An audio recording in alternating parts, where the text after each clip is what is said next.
Back in the late 90s, for a brief period of time, I did a few search and rescue missions that left me disturbed. It's not that I couldn't handle the job or even pass the training. It was the result of two specific search and rescue missions that I'm going to tell you about. The first being a young man who had just turned 21 decided to go out by himself during a blizzard up here in Colorado when he was strongly advised against it. We can't control people and tell them what not and what to do. We prefer to let people make their own judgment calls, and wherever that leads them to is where it leads them to. Unfortunately, for this young man, it led to his death. He was reported missing, I want to say about 48 hours after he had gone. Nobody could find him. The conditions of his travel and disappearance were bittersweet, having a pro and a con. The good news is, the blizzard we had predicted did not hit the area in question to where we had to search, or where his body had disappeared to. But the con was that he still disappeared, and finding his body would prove to be worse than we could imagine. After this young man was reported missing, we weren't quite sure if he was dead yet, which is why we went full on with our search. The search lasted 9 whole days when we finally caught trail of him, making it easier since the blizzard didn't hit the area, giving us more mobility and accessibility to areas beyond normal reach. The thing that struck us as very odd at first was that his scent ended on the trail that he said he was going down. Our dogs followed it to a specific point and then stopped, as if the trail just suddenly stopped with it. I'm trying to think back and remember how exactly we found his body, which might be a little fuzzy in my memory, so forgive me for that. But the story goes that at the end of the 9th day, we ended up finding him in not one piece, but pieces. He was found on a ledge about 1,200 feet higher up in elevation than the trail he was on. Virtually impossible for anybody to climb in those winter conditions, not even having the right equipment. We're talking about a 90-degree vertical wall covered in thick ice and other dangerous elements, making it impossible to scale. His body was found at the very top, and here is where it gets gruesome. We found him in pieces, in a circular pattern. His chest was by itself. His waist was also by itself. His thighs, legs, and feet, forearms and arms and hands, all severed separately with perfect knife precision. The wounds were not cauterized. They were surgically and precisely cut. However, he was dismembered. It was done by somebody who knows what they were doing.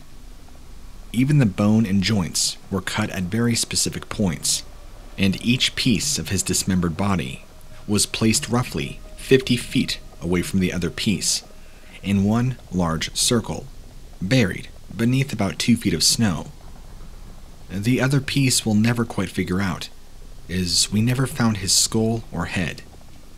Every other piece of his body was there, without clothes, by the way.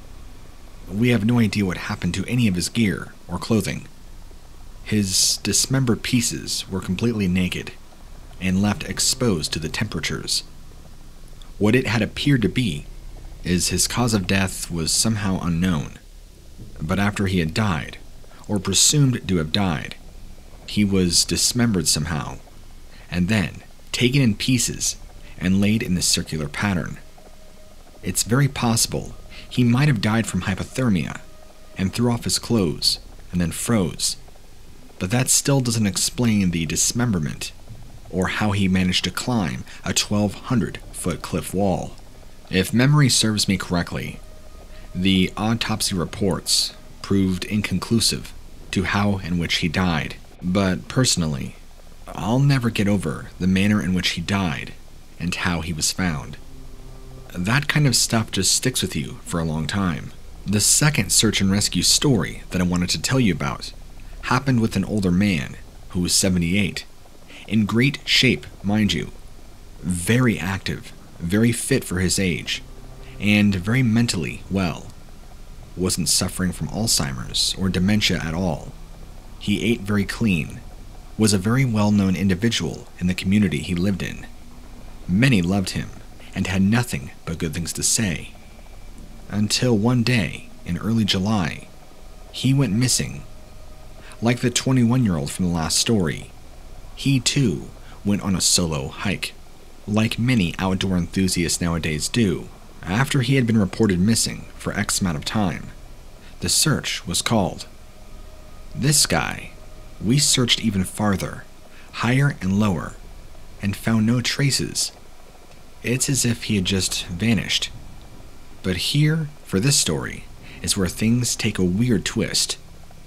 The dogs happened to catch his scent, and led us to an area, not only completely off the trail, but in an area that didn't make any sense for him to be in an area where the brush and forest was incredibly dense and thick, making it near impossible for a 78-year-old man without heavy equipment to work through. Now, the dogs didn't get us through the woods. They led us to this area of woods, and then stopped and began whining. Well, now you're ready for the twist. I wasn't here on that search and rescue team for this segment of the story, but many of my close friends, who at the time were my colleagues, were. And this is the only time that I can ever think of that the search and rescue team was called off indefinitely for this man's case, as sad as that is. The report was that they were all nearly jumped and ambushed by a group of large, 10 to 12 feet, hairy wild men with spears and rocks, some of them throwing logs in the direction of my colleagues, while others began screaming, banging on trees, and making all sorts of ruckus, as a warning. You better leave this area now, or you're going to die. Many of those same friends, when they recount this to me, you can see and tell the terror in their voices and faces, having to relive this memory. Unfortunately, for this older man, his scent trail led right into this area, where these things or wild men were, as everybody called them. I wish that when I signed up for this job, somebody could have had the decency to sit me down and explain to me that I was going to encounter things that would defy all rationale and explanation. That they could explain that I'm going to see things that don't make sense, hear things, experience things, hear stories about things that aren't supposed to exist. Now, all I can do is share my experiences in hopes to educate those that are willing to listen. Story 2: The Underground Base. Did some volunteer work for the Forest Service industry in Minnesota back in 2010 and 2011. I usually am one to try and stay out of government and military affairs, but I'm pretty sure, based on the things that I heard, there is a large military base or transfer center underneath a portion of the park that I worked at. Let me explain. Much of my time volunteering, I would spend it shadowing some of the other rangers, because for a while, it's what I was convinced I wanted to do. I remember there was one time I was doing rounds with a fellow ranger, and me, being in training, was still learning all the ropes, and this is the first of many times this happened. But I would hear this incredibly loud rumbling from underneath me. It was the equivalent to being maybe 20 or 30 feet above a New York subway. Although in New York, I don't think you can hear the New York subway beneath you, because the streets and the city life is so loud. But I'm trying to put your imagination there, to where it sounded like a train going underneath you. I know the thought of an underground train isn't all that exciting, but there were other sounds that I heard that resembled that, and would make me think otherwise. I'm not saying that the sound I heard that was coming from underneath me was indeed a train. It was just this incredibly loud rumbling. like some sort of heavy machinery.